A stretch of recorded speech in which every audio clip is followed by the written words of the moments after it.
Dude, it was so good. They made it so good last night. Dude, I that didn't, garlic butter. bro. That's weird you said that. Well, also weird that you did that reaction there. Um, Sure. but okay, I don't know what's happening. But that garlic butter, I'd never tried it before, and for some reason last night I was like, you know what? Unzip that thing, unzip it. I don't know, and then I Dude. used it, dude, a little bit, and it was good. Yeah. Yeah. If I had to pick two sauces uh, to like use more than Mm. any other, I would pick cane sauce and the garlic butter from Papa John's. Boy, I hate that cane sauce though. Like, no disrespect, but also like those two sauces just like immediately shout a personality type that you just fit to a T. Welcome back, everybody, to the Below Average Joes present Cageside Rewind, revamped version 4. I Something like that. think it's like our fourth one we've done, and it's going to be the fourth time that I put my stinky little paws on it and make some changes. So, but I promise, I hope it is to the betterment of your enjoyment watching this. So, me and Dominic literally just got done watching Pride 13 Collision Course, which is, of course, what we're here to talk about today, what we're here to recap today. How dare you, Dominic? You put closing statements. Wrong button. You trying to get me to the end? Come on, dog. We just got done watching it, literally. Yeah, I literally just stood up because the chair was sticking to my ass and the tank Yeah. and all that. Yeah. Yeah. You might see something about that. I don't know. Dom's got some mischievous ideas over there. But basically now, instead of like, you know, making these long episodes where we're kind of showing footage of our watch through and whatnot, what we did is we recorded ourselves watching the whole thing together. But what you guys are seeing now, we're literally just going to be doing the review right now. We're going to review Pride 13, talk about what we liked, what we didn't like, anything we noticed. However, since we did record that footage, Dominic, producer Dom, will throw in anything of note. And it's hard for us to really know because it's our first time doing it, how much of it will actually be in there. But if there's times where we are talking about something we liked or didn't like, you'll likely see a cutaway to some of that footage that shows our reactions in real time. Yep. So I think that's probably the best way to do it. It's just hard with copyright laws. Like, you don't want to put like all this cut around footage because you guys don't know what we're reacting to when Yeah. we're You can't see it. doing the full thing. So this is the best compromise for now. That doesn't mean at some point in the future things could be different, but I think overall this is probably going to be the best way to do this, to do these reviews, just to get right on into it. But Dominic, I do have some fun facts about this card for you. Tell the people. Yeah, so this was our first time doing a Pride event, so I did want to touch a little bit about them. Pride 13 Collision Course was held on March 25th, 2001 at the Saitama Super Arena in Saitama, Japan. Dominic, this was their 15th event. They held two events for their first Grand Prix in 2000. And because of that, every other event, though, Pride 1 through 13. So 15 events up to this point. This would be the first Pride event, Dominic, where knees to a downed opponent were deemed legal.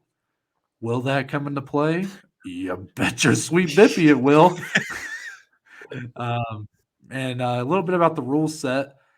Pride events consisted of 3 rounds, the first being 10 minutes, while the second and third being 5 minutes with 2 minute breaks in between rounds. However, once we get to any sort of United States Pride card or their Grand Prix, that will not apply. It'll be a little different for those. So, yeah. Oh, fun fact, Dominic, I actually missed this one during our time watching through it because I told you some of these then.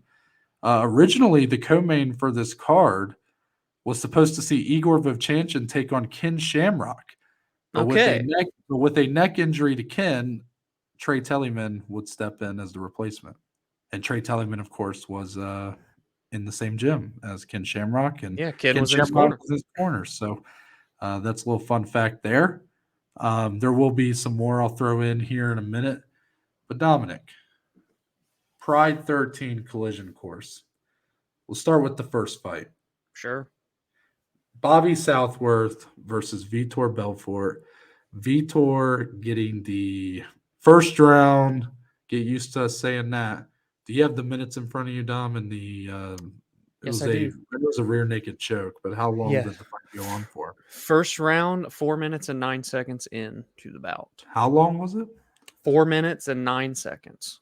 It did not feel that long. No, If I'm not at being all. honest. So that's No. interesting for you to tell me that. What did you think about this one, Dominic? Obviously, Vitor Belfort, legend of MMA, so we're very familiar with his game. But however, the other guy, Bobby Southworth, not a matchup you think you'd ever see, but Bobby Southworth, also a guy we're familiar with, the Ultimate Fighter season 1 veteran, so a guy who obviously had a bit of a career before entering the Tough House in 2005. So, what did you think of what we got here? 4 minutes, pretty quick, but overall, Vitor Belfort, big win. Yeah, overall it was cool to see both guys at that stage in their career because I was telling Noah during the watch through, I remember Bobby in 2005 in the Ultimate Fighter house the first season. And, I hadn't really known much of his experience or anything going into that. So it was cool going back 4 years to 2001. He's in Pride, obviously at that point, essentially one of the biggest top dogs in the entire sport in the world. And he's fighting against a young stud lion in Vitor Belfort. And Vitor just looked great. I mean, Bobby looked relatively comfortable at first until Vitor just decided to turn that dial minute by minute. And once it was on the ground, Vitor wasn't letting Bobby get up. He snatched that rear naked out of seemingly nowhere. And Bobby knew he wasn't getting out of that. He tried to fight it and ended up having to tap. So, Yeah, this is not good. Bobby trying to get up, gives up his back. It seems pretty clear that he got it. oh, He got it. wow. Yeah. Oh, yeah. See ya. See ya. Oh, he's struggling. He's trying to fight out Oh, of it. yeah. Yeah, No, that's it. Wowzers. that's a I submission mean, dude, win for the Phenom, Vitor Belfort. just an absolute stud. Out of nowhere. Like, had great control, but then bam. It just goes to show how good Vitor was during this time, even though he was still so young. He was an absolute physical specimen watching it as well. Very cool to see them during that time frame in their careers. That's what interested me the most. I will agree with that. I will also say though, like, I wonder how this fight would have went if they were kept standing. But Bobby just gave up those takedowns so easily. So you could tell he was a little green in some of the more mixed aspects of the MMA game. He sort of had his style of probably more boxing heavy or kick. I don't know what his like kick game was like, but definitely into boxing. And hadn't quite filled out the rest of that game. That would actually go on to be a problem for him even when he went in the tough. But here it was even more so. And Vitor was such a stud even then. Felt like he was just an unbeatable force, even though, yeah, he had been beaten a couple times. But going up here, kind of interesting. Vitor opening this 8-fight card. But yeah, big win for him. Speaking of which, I was loving Vitor's the facial hair he had going on Yeah. here. I said he kind of reminded me of Brazilian Dom. So obviously he's like chiseled, and Dom is as well, but maybe not Yeah. to that extent. Yeah. But Brazilian Dom was Vitor Belfort here. So next fight, another Lions Den. Lions Den, around there was a few of them on this card, and Guy Mezger ends up getting the first round knockout of Egan Inoue in 2 minutes 25 seconds. Dominic, pretty quick. That's what a lot of these fights were like. Overall, though, Guy Mezger getting the win. Thought he looked pretty good. Egan Inoue is the brother of Ensign Inoue. Ensign probably, most definitely had the larger impact on Pride. Was the better fighter. But yeah, it's all. I don't have much to say about this one though. Honestly, can I be completely honest? Yeah, sure. That's what I we really want. don't. I really don't remember much about it already. I just remember the finishing sequence from Guy being surprising because one, he did it on the feet. I thought it was going to be a bit more grapple heavy for him, and he kind of just charged through. That was when he landed against Egan, and Egan fell back against the ropes, and Oh it was like the yeah, beginning of the end, okay, man. yeah, And kind of came out of nowhere. He bull rushed him. Yes, Guy just bull rushed him after that, didn't let up, and got the knockout. Ooh, I think he hurt him. Boy. Oh yeah. Oh, he said, "Oh, he's done." That's it, Dominic. Oh, I'm a little Guy surprised that ended Mezger. like that. Wow. Dude, he hurt him Was bad. he Egan was fell on that the was that a ropes. Like, Stipe-like knockout when Stipe knocked out Fabricio? I thought Guy was, like, going backwards when he threw that I knockout hope punch. that was Yeah. pretty surprising, the finish. Yeah, but that was a score 1 for the Lions Den on the night. Next Yep. fight, Dominic, the Texas crazy horse. Heath Herring looking like a damn stud. Yeah. And, known for being a little bit colorful in his character. The walkout was probably one of the better walkouts of the night. Mm-hmm. Him and his cornerman coming out dressed like outlaws in the West. Mm-hmm. I like that they're doing it a little different for each one. Like the last fight, you had both guys with the platform here. Now they're just walking out. Oh, look at all the cowboy hats, Dominic. We got the outlaws pulling in here. Okay. See what I'm talking about? We get a little more pizzazz here. These guys looking like They got the villains. 10-gallon caps on and everything. You know that show Chuck Norris had, Dominic Walker, Texas Ranger? I've heard of it, never seen it. Is this Well, I've kind of never the seen it vibe? either, but I just imagine these three guys being like villains, like side villains. Not even the main villain, just like three guys that Chuck Norris has to dispose of in the show. Heath Herring always been kind of a colorful guy, but he looked like ripped here. And I think Yeah. even Voss Rutten said he had lost like 20 or 30 pounds between fights. He would end up gaining that back because he did not look like that when he fought like Brock Lesnar. Mm-hmm. But the way he had like the purple thing going on with his hair and facial hair. Mm-hmm. So, he's always doing stuff like that. He was taking on a literal giant baby, Denis Sobolev, Dom. We do not support putting babies in the ring. What do you think? Yeah, interesting description there. But Heath, I kept wanting to say this during the watch through and kept forgetting, so I can say it now.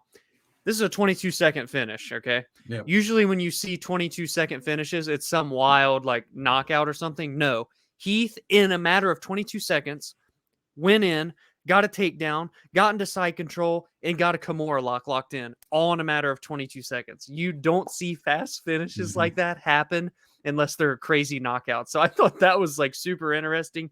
Heath Herring looked great. Purple hair on the tips, of course, bleach blonde on the sides, purple eyebrows, purple what are these called again? Sideburns. Sideburns, yes. Purple goatee. It was pretty badass all through and through Yeah, the entire I don't 3 mean minute. I feel bad for like focusing so much on Sobolev's like look here, but like my God, man, if you're a bald fighter, the worst thing you can wear is The like all-white very trunks. short white trunks. Yeah. I said it looked like a diaper. You'll probably see the clip. I mean, Dominic legit thought I was I had being a double serious. take. I thought he was. Dominic Yeah. was like, "Oh, he's wearing a diaper." I'm like, "Dude, oh my God, dude, no He's so shot, long. no That's shot. This tall. dude's wearing a damn diaper." Wait, what? That's a diaper? No, it just Dominic. I looked at it and I said, "This man is a grown baby. What is he wearing?" No. It's It's got not to a just be white tight. Dominic. It's obviously not a fucking diaper, but it Oh. looks like a diaper. Well, I didn't know if he was wearing like a sumo wrestler thing or something like that. You said it and I didn't get a look, and I'm like, what did I miss? I'm like, man, Dominic doesn't know. Does Dominic not done this podcast long enough with me to realize that I'd be fucking around sometimes? He still gets me, guys. But dude, he literally like that rapper Da Baby. Yeah. He's got to give up that name, give it to Denis Sobolev here. Like that was crazy. But it was a smooth key lock. The way Heath Herring got it kind of came out of nowhere, locked it in right away. What the freak was that? My man was trying to got him down. Front kick to the face with the shoes on. Oh, that elbow. This is not going to go well for him, man. Yeah. Yeah. I mean, this is what happened. Oh, look at that. Over. How that was smooth, Dom. Wow. Just like that. Yeah, Sobolev was like out of his element here for sure. Heath Herring, very young, but a beast back then. Yes, yes. Speaking of beast, how about the power of Hendo? Dan Henderson. No Hendo bombs needed, Dominic, but he landed something pretty close to it. He took on Gracie here. Renzo just shooting, spamming, takedown attempts. Henderson sprawling like his so good. Life depended on it. And then the finishing sequence. I literally did not look from the screen, and yet I still had no idea what had happened at first. That's how just out of nowhere this knockout was. They forgot that Bobby Southworth got that roundhouse Yeah. 360. Oh, he's out. What the Oh my fuck just happened? God. Holy shit. I don't Dominic, know. I Dominic, blinked. I swear I didn't even look away, and I still had no idea I what just don't know what happened. happened. Wow. Hey, that's the power of Hendo, Dom. He was asleep. He was asleep. Gracie was. Dan Henderson just knocked out Enzo. Oh boy. Henzo goes for a desperate shoot again. This time, not only does Hendo sprawl, but while sprawling, landed like an uppercut. That just shows the kind of power that guy has. He got it done in 1:40, Dominic. Again, people, this card was 2 hours and 47 minutes, and there was hardly any gaps in between. There was some stuff in the beginning, the performance and whatnot. Boss Rootin, introducing the card. And of course, the cameraman having like a literal spaz attack. That was wild going through this. Like, showing a lot of highlights from previous events. Look at the way this camera guy is I'm doing work. I'm gonna throw up. Yeah. But here, I mean, up to this point, we were 4 fights in, and we were like less than an hour into the card. Yeah. What's that tell you about what's to come, anyways? Yeah. But I have nothing else to say about Dan Hendo. It was unbelievable. You'll see it. Mark Coleman, Ohio's finest, stand up, the OG UFC heavyweight champion, the first of its kind. He was also the first to win a Pride Grand Prix, Dominic. And at this point, there was no weight class champion. So Mark Coleman was the closest thing you had to a champion at this point. So dare I say, number one pound for pound fighter in Pride at this point. And he was taking on Allan Goes. Now, look, Allan Goes is, I'm sure, a nice guy. He trains with Vitor Belfort. Yep. Vitor was in his corner here. But this was a mismatch. This was Mark Coleman's first fight since winning that Grand Prix in 2000. He was on a 5-fight winning streak coming in. The only reason, Dominic, that he had lost at all in Pride was because he had thrown a fight. He literally allowed himself to be put to a heel hook by a Japanese wrestler, Takada, I believe it was, who was a big deal in Japan, as you'll see later when they had another Japanese wrestler on the card. But that they wanted to get Takada a win because he had lost a couple times. So in order for Mark to secure himself another fight in Pride, he took a dive, allowed himself to be heel hooked, and it was like the worst looking heel hook ever. And or maybe it was a knee bar. I thought it was a heel hook. Heel hook, it was, yeah. Okay, so then I guess it kind of worked out for him because then he goes on this big win streak, and here, Dominic, he smashed. This was my favorite finish on this is like my favorite fight to watch on this card because it was so fucking brutal. I mean, this is what I'm talking about. First card where you allow knees to a grounded opponent. Mark Coleman said, "Thank you, thank you." 5 straight. Yeah, I mean, just straight to the dome. Yeah. After the second one, Allan, it was over. Allan no goes. He down. Yeah. He done. And the others were just extra. Oh, he's gonna knee him in the head. He's gonna knee him in the head. He's gonna knee him in the head. Coming. Oh, look, he's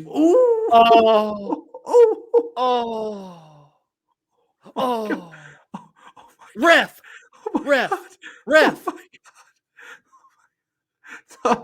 Tom, that was so brutal.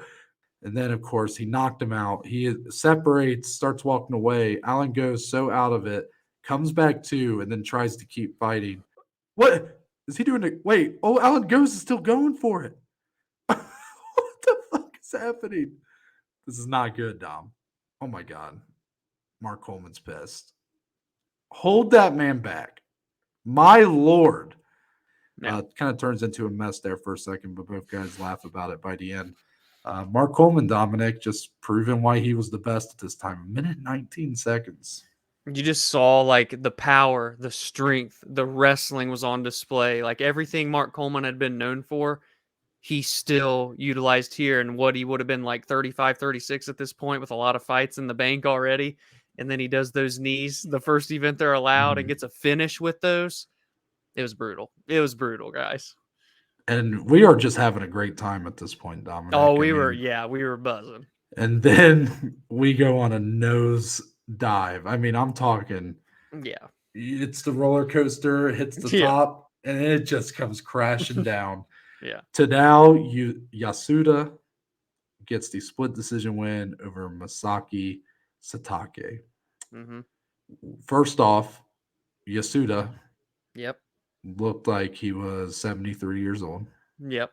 Boy, I'm gonna have Whoa, fun wait, whoa, whoa, pronouncing. whoa. Wait a minute. Huh? Whoa, Noah. He's 65. No. I What just the? Oh, he's a wrestler. This is wrestling. What the fuck is is it going on? so? Hold on. No. Hold on. Masaki Satake Wait, taking on hold on. Tadao Yasuda. What the fuck is Damn it, going on? Dominic, you can't be doing that when I'm trying to pronounce those names. Confirmed was 41 officially. Meanwhile, Satake looked like he needed a permission slip from his parents to participate in this fight. This man looks guy's 16. Yeah, and he's 57 now. So he's 36 at this point. Looks way younger than that. Yeah. Yeah. Maybe that's how I'll Or look at 35, 36. I guess. Maybe that's how I'll look at 35 because, I got a think you pretty will. young face. You do. It would not, if you had told me Yasuda was the great grandfather of Satake, I would have believed you. You And wouldn't have batted honestly, an eye. I probably would have been more interested in this fight if that were the case. Because instead, what we got, you could convince me because me and Dominic just started talking about a lot of different things. Whatever. Why did Pluto get demoted from being a planet? Dude, Man. I'm a tall guy, right? And I Yeah. know in our society, I'm also fat, so it's like it kind of cancels out. But tall guys tend I can at least hopefully one day I'll be able to shut off more of this and I'll be more in decent shape, right? Mhm. But unfortunately, people who are born short, you don't you're kind of at a big disadvantage. And in our society, we're two guys, Dom. Let's be honest though. Women like taller guys. They Yeah. always say they want a guy some women won't date a guy who's under 6 feet tall. And that's, Yeah. I don't, even though I'm 6'4", I do not support that kind of discrimination in Right. the dating life. But that's essentially spilled over into our astronomy. They demoted Pluto because he was a short king. Yeah. They literally say, no, it's a dwarf planet. It's like, ugh. Yeah. You don't have to Disrespect. call him that. Just call him a little planet. Why'd you have to call Yeah, him dude. that? Man. Just ugly stuff. Yeah. I don't know what the fuck's going on. Mhm. You could have convinced me, Dom, that entire fight took place in that single corner where they same were corner. just clenched on each other the whole time, and I would believe you. I would literally not know because I just stopped paying attention. I knew this fight was going downhill. We had so much time left in the event. I knew Yep. something was amiss. Yep. And this was it. This was what pride threw at us. It was pretty brutal, Dom. Yeah. And let's add this in to make even worse. Add insult to injury. During this fight, the broadcast kind of glitched between rounds you 1 gotta and mention 2. that. Yeah. So the second round started and the commentary was there, but the cameras were completely glitched. And it wasn't like our connection, it was the literal broadcast on UFC Fight Pass. So we're like, well, this is kind of sucks, huh? But then it picked back up. So we're like, all right, cool. It's back to normal. But then we're like, again, the fight wasn't great. So we're kind of paying attention, trying to listen in one ear. And all of a sudden, the bell rings for the end of the second round, but they're still fighting and fighting and fighting for 45 more seconds. And I'm like, no, I think our broadcast is off here. And we're both starting to tune in and look, and it was off. And not only was it off for the end of that fight, which, probably was a good thing, to be honest, but then it remained glitched with the audio being about a minute ahead of the video for the remainder of the card. So for those of you that do go back and watch Pride 13 after watching this, or you've already seen it, that is a thing. And it definitely kind of threw the vibes down even more than what the two fights did that we're talking about here. Yeah, that was even. Because you think once the fight's over, it's like, okay, let's move on to the next one. But then the commentary is so out of whack. Yeah, we couldn't even listen to it anymore, and that was such a downer, Dom. I'll be honest, I wasn't hearing it very well, anyways. I was more focused on what we were talking about. But you like to have it in. I don't. We're not guys that like to listen to fights without commentary. So for that reason alone, This fight literally in more ways than one brought the house crashing down, I felt like. Yeah, it really did. And the next fight did not get that much better. It started out better. Trey Yeah. Telligman scored a second win for the Lions Den on the night. He got a unanimous decision win over Igor Vovchanchyn. Dominic, would you like to give the play-by-play of what you liked and didn't like about this fight? Yeah, no. So pretty much what we got here was a pretty solid first round with Trey and Igor going back and forth, trading on the feet. It was pretty fun. Had our attention. Commentary being off aside. Trey lands a good shot that drops Igor. He finishes on top in the first round. So pretty good, pretty competitive. We were looking forward to what was to come.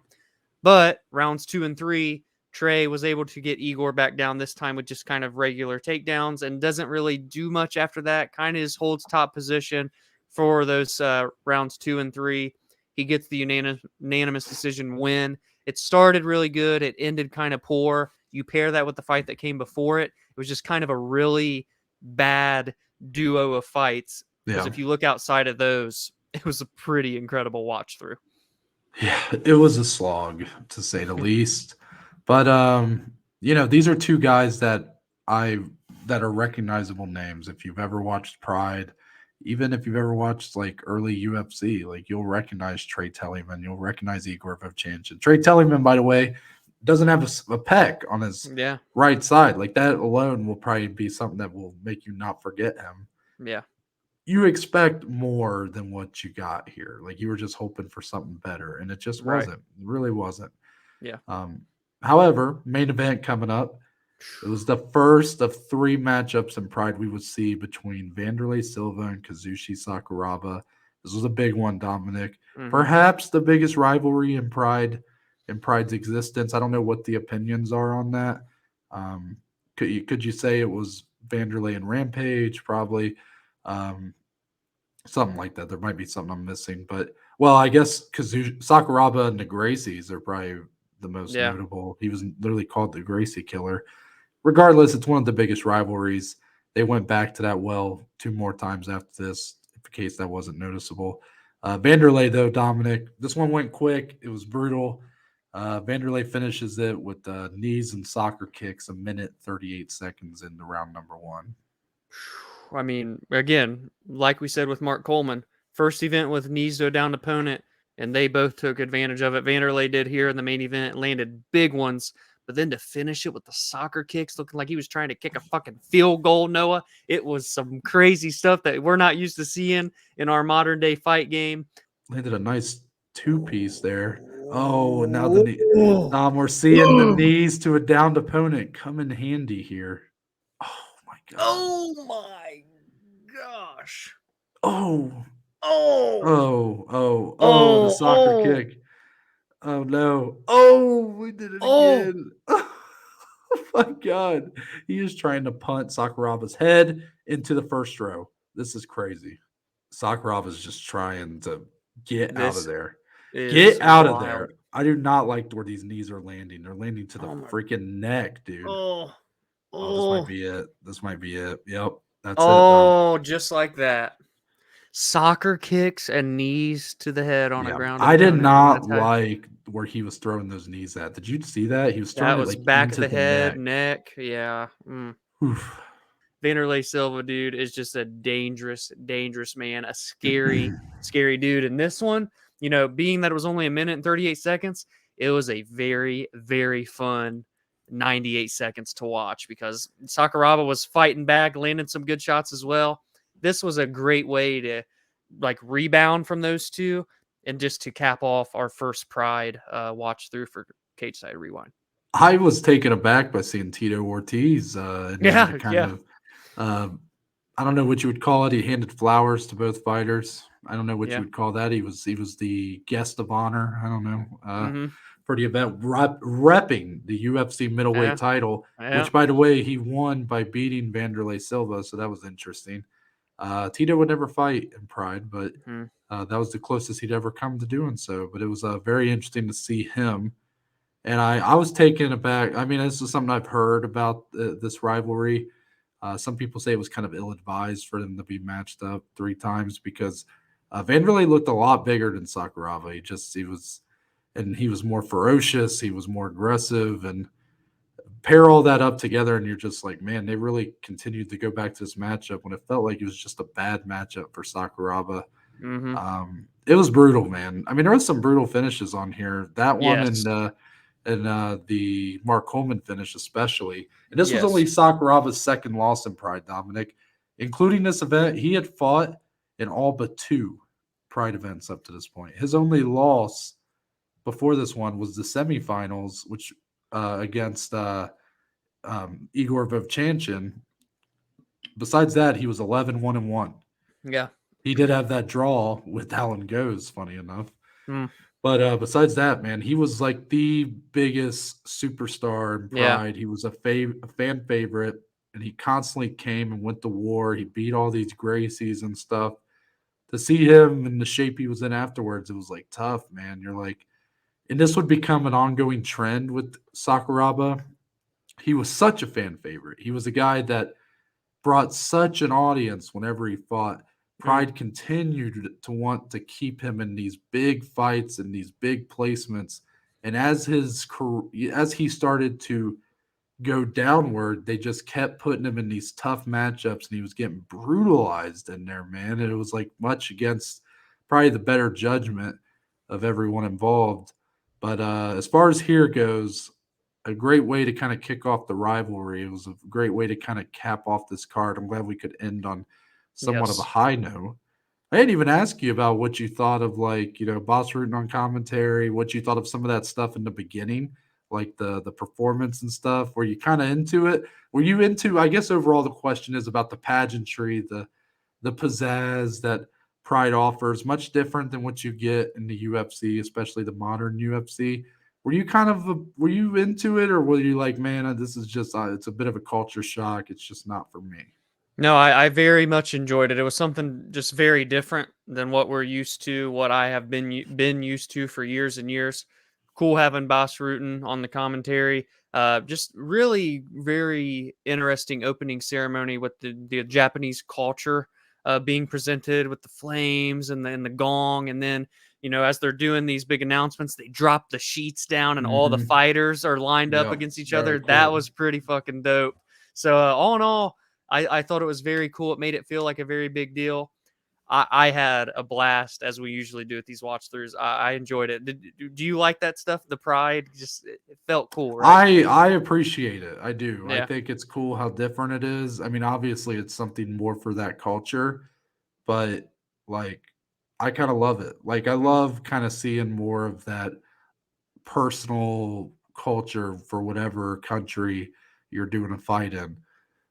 Dare I say, I'm not saying I want the UFC to do more of that. Like, I mean, we talked about it in the recording we did. Like, would it be nice for the big fights if they let, the fighters do a little more with their entrances, or added a little bit more over the top pizzazz to some of the stuff? Yeah, maybe they could maybe use that from time to time just to make some of these fighters feel more unique, instead of Sure. having them wear the same fucking uniforms with different shades on them. Like, it'd be cool if you let more guys do what like Izzy did with the Undertaker thing or Yeah, stuff yeah, like yeah. that. Um, but it also helps where we're so used to that. We're so accustomed to the UFC not going all out for their entrances, keeping things very, trying to keep it to its roots where it's kind of underground, it's simple, it's a little grungy. Yeah. It's nice every once in a while to get something different. And I'd be cool if, like, when some of these other, whether it's the UFC, like with their road to the UFC events, like why couldn't they have been doing something like that for those cards to make them Yeah. feel like a bigger deal? That's a Or good point. how come when we go to, like, Bellator goes to Dublin, like, just like play up to Yeah. the audience you're in, the culture you're in. Don't feel like you have to cater to like an American audience so much when at the end of the day, the people buying the tickets that are there, those are the people you should be catering to if we're Yes. being honest. Yeah. Great point. Yeah. But anyways, that kind of comes to the point, Dominic, where it's time to give it a grade. 1 to Uh-oh. 100. This is where it gets tough because we're comparing these against 5 fight main card UFC events. It's the oldest card we've done up to this point, Yeah, it is. 2001. So I guess, Dominic, when you're kind of thinking of a score in your head, are there factors that you're weighing, such as, like, are you thinking when you're scoring this, like I need to score it for the time it was in because MMA's obviously advanced so much, or is it more fair to just great to keep everything on the same playing field? And honestly, the newer events should be probably higher rated because MMA's came so far. Like, what's your mentality on that when you're kind of putting these scores together? In my head, I think it's good to keep all the. We're going to be going through a lot of stuff, a lot of different Yeah. organizations. I think it's cool to keep them all on a level playing field, regardless of when they occurred. Obviously, in terms of like the numbered events or the timeline, we get to go all the way until basically July of 2020. So I think it's cool to keep them on a level playing field. And at the end of the day, we score these on kind of like our enjoyment when we were watching. Did it keep us engaged? Did it keep us Mm, intrigued? Yes. If there's title fights or big takeaways, they play a factor for sure, but it's all about how we were feeling watching this event, how we are feeling after watching it. And so I'm going to be pretty comparative here to the other events we've gotten to score thus far, I think. okay. Would you like me to go first, or would you want to go first? I can Actually, go. I feel like I want to make you go. I feel like Yeah. you would. I feel like you, if you heard my score, it would like make you want to either put yours up or down, depending. So I want you Yeah. to do it. Man, I mean, I enjoyed this very much. You're talking 8 fights, 6 of them ended in the first round. The longest one went 4 minutes. And then you have the 2 stinkers, yeah, but it almost worked as like an intermission where we got to just Hmm. unwind and talk, and then we got that sick main event. I think this is going to be a pretty high score. I always forget our other scores when we come into these, but I'm going to give this. Well, Dominic, actually, I could probably tell you if you just want Do to you want to wait give the just a people a second. reference here that are interested as Yeah, well? because I mean, we're gonna have like a little graphic once we get our scores Yeah. in that kind of say like, Yeah. hey, this is what we've got up to this point. Right. So I only have our combined score, which I know our scores have all been That's pretty fine. close up to this point. So our highest, we've done this 3 times so far. Highest rated show was UFC 195. That was Robbie Lawler, Yeah. Carlos Condit. We gave that overall an 84. Okay, that's a high score. Yeah. Then UFC 136, Frankie Edgar, Gray Maynard 2, or no, 3, sorry, the end of the trilogy, 74. Okay. And then UFC 240, that was Mm. Max Holloway versus Frankie Edgar, 49. Yeah, I remember that being low. Okay. Hmm. So hopefully that provides a decent reference, especially because all our scores, our individual scores, were pretty close together for those. I'm gonna go with a pretty confident. Yep, that's the number in my brain. 79. Ooh. And I almost wanted to go higher because, like I said, we use the 2 stinkers as an intermission, Mm. but they have to be acknowledged. So I'm gonna go a 79 and maybe regret not going a little higher, but I like that score. Okay, a 79. Yeah. Dominic, I think this is going to be the furthest we've been apart on one of these. Okay. Okay. Because I love me a good pride card every now and then. I mean, it's a great change of pace. It's great to go Yeah. back and watch the history. Unfortunately, I hate to start with a pride card that overall I feel like I feel like the bad of this card weigh it down way too Oh much. no. Oh no. You're right. It's 8 fights, 6 first round finishes. You do get some real good ones. Mark Coleman's finish, Wanderlei Silva's finish, and really just that main event. Very good main Yeah. event for Pride. You have a lot of talent on here, which is good. Mhm. Kind of a stacked 8 fights. Very rarely are you getting a fight without someone you recognize. Dan Henderson, real nice knockout. Mhm. But I is it great to get these first round finishes? Yeah, because it keeps things speeding along. But there's not a single fight on here that's like a good fight. Like there's nothing on here that's like Okay. a I good got you. fight. Yeah. There's some good finishes, which again, this is going to be a problem we run into with early UFC events. A lot of those fights are very short and Yeah. they're not good fights. Right. Right. Um, Ultimately, though, the 2 fights toward the top, Yasuda and Satake, Telligman and Vovchanchyn, do drag it down, especially the former of those 2. Yeah. And I think ultimately I have to docket points down for what happened with the commentary. I mean, could you Yeah. imagine watching that and like Yeah. if we weren't doing this where we were watching it together, if we were watching it individually and then came together, like that would be such a distraction if you had to Mhm. mute your TV so you didn't get spoiled something that happened. That Yeah. is irredeemable as far as Yeah. I'm concerned. That's a good point. So with that being said, Dominic, I'm gonna have to go with a Mm. 38. Holy shitballs. I was not expecting that. A 38. They didn't get the passing grade, Noah.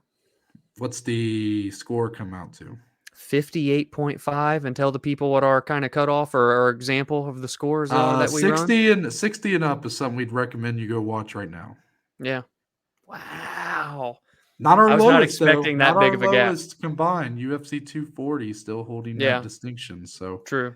um, yeah, it's kind of weird, right? Because I give it such a low score, but like again, if you're watching this with some friends, you can kind of easily watch it. But I feel like you could say that about just any card. The problem with UFC 240 is it feels pretty bland. It's kind of uninteresting. There's not a ton of great fights, and it's also just not really anything so bad you can make fun of it.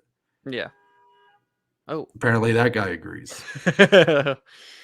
With this one, you have the stuff that's bad, you can almost like make fun of. There is some funny aspects because, again, it's 2001 MMA, they got some Yeah. funny stuff. So for that reason, if you're watching it with friends, if you're drinking some brews, you can have fun with this. But Yeah. it's not because it's good, in my opinion. Right. Now, we have to understand, Dominic, we come at this from different perspectives. Like this is more new to you just because you're not used to watching a lot of these pride events. While for Yeah. me, like they're a little more fresh in the brain. So I'm kind of used to like I kind of know what a good pride event looks like. You know what I mean? Yeah. Yeah. So for you, it'll be interesting to see how that score holds up when we get into more pride, because Mm-hmm. I'll wonder if maybe there was a bit of a novelty of like this was the first time you reviewed something like this. Maybe Right. when you see something better, you'll be like, wow, I may have to actually score it lower than Pride 13, even though it's better because I don't feel like it's something in the 80s or 90s. So that's Yeah. where it'll be interesting to see. That's why overall the combined score is what matters here. Yes. Yeah. So the 58.5. 58.5, it gets rounded up. That's a 59. Still does not pass Yeah, the man. test ever so slightly. So, yeah. Mm. If you guys have checked out Pride 13 Collision Course, make sure to let us know what you think in the comments. Give us your score.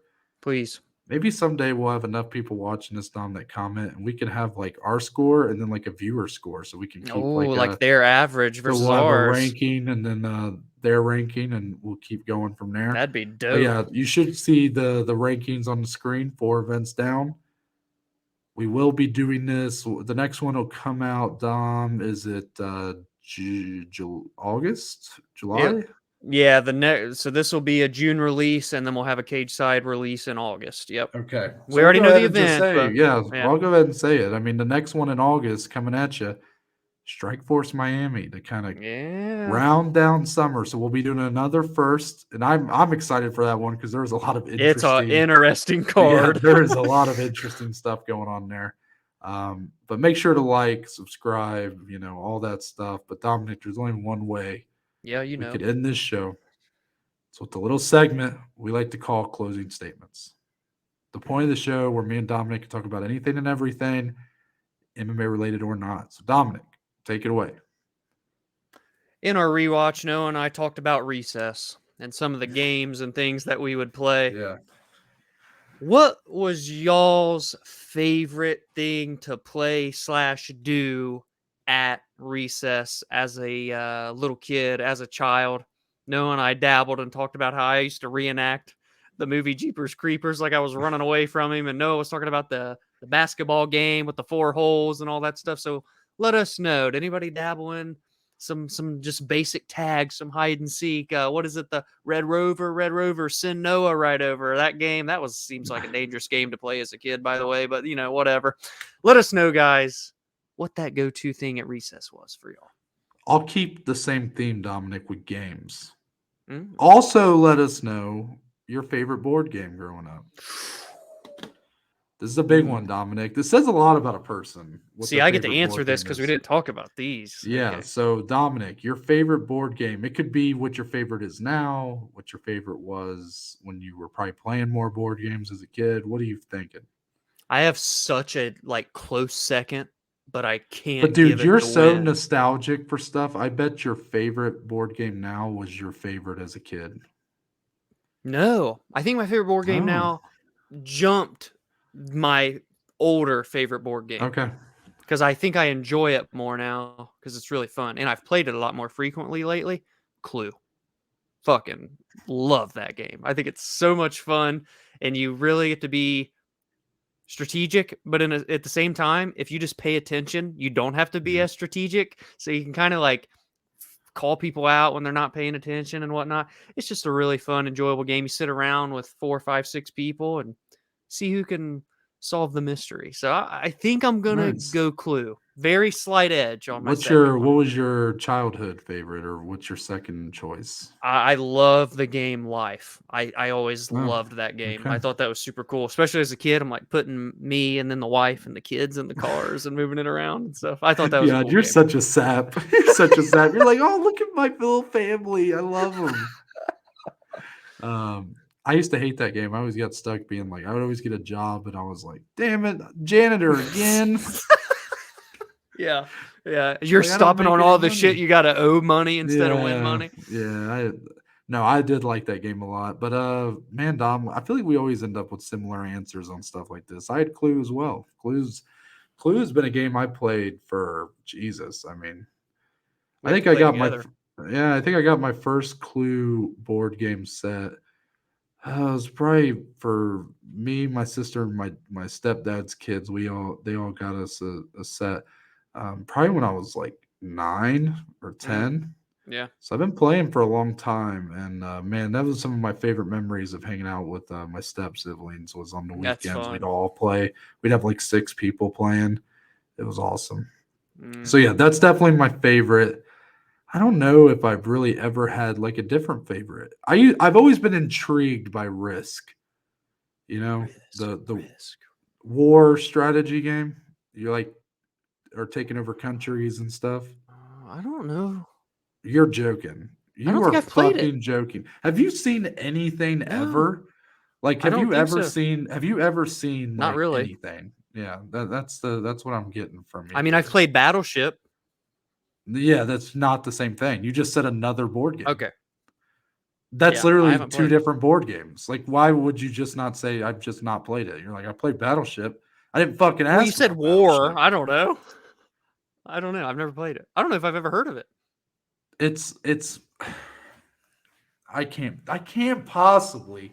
Why is every episode I feel like I have to explain something to you that you should have learned about so often? I mean, if it's not movies, now it's board game. I am shocked you've definitely heard of Risk. Like, you just don't realize it. Like, you ever heard of those computer games like Civilization, or what the fuck else is there? Like those war strategy games where, you know what I'm talking about? Well, I know the concept you're talking about. Yeah. But you've never heard of that on a board game, Risk. I don't think I've played Legend of Catan, which was kind of. Again, you are just literally naming other board games. Like, this is literally not the same thing. No. Like, I don't even know what the fuck Legend of Catan is, but I think that's what it's called. How about Candyland? I was a big Candyland kid. Ooh, Candyland Shoots and Ladders. Yeah, fuck yeah. Yeah. I never actually got into Shoots and Ladders. That's something I never really played. Oh, I'd always fall down, have to go all the way back up. Hey, but that's life, dude. Yeah, it is. And that's the message I want to send to the people as we sign off, Dominic. My name's Noah Baker. That's Dominic Slee. We are but just 2 of the below average Joes, and we'll see you guys on, I don't know what's coming next after we put this out, but we'll see you in you know.